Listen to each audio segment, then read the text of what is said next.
Täna ma räägin ühe väikse loo, mille ma panin kirja mõned kuud tagasi, mis tuli minu seest, mille ma sain endast välja. Kui ma olin noor ja käisin koolis, ei olnud mu enesehinnang kõige suurem, enesekindlusest rääkimata.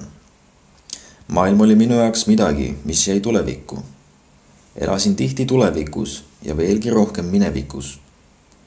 Elu oli üks pidev reaktsioon teise järel. Sain kogeda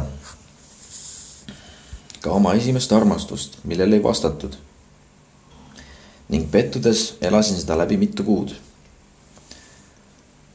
Läbi raskustena näivate sündmuste me õpime ning raskusi on olnud kindlasti meil kõigil. Aga tihti jäetakse mingi sündmus enda sisse juurduma.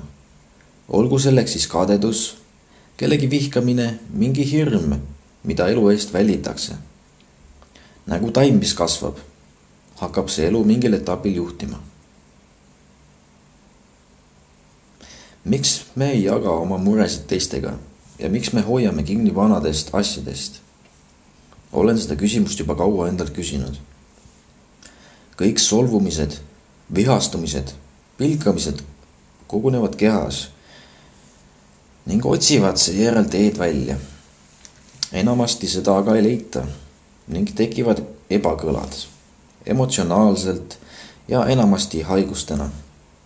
Haigus on võõras energia meie infoväljas.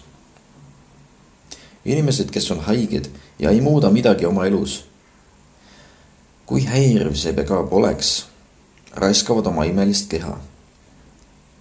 Me ju ei kasta taime ainult ühest kohast.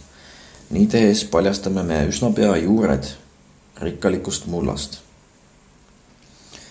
Hirm on peamine motivaator rutiini jätkamiseks. Kui paljud meist ei mõtleks tagasi oma noorusele ja kogetud sündmustele? Nii palju on asju, mida me muudaks või vastupidi, ei muudaks üldse. Nende tegemistega ja tegemata jätmistega oleme me kujunenud.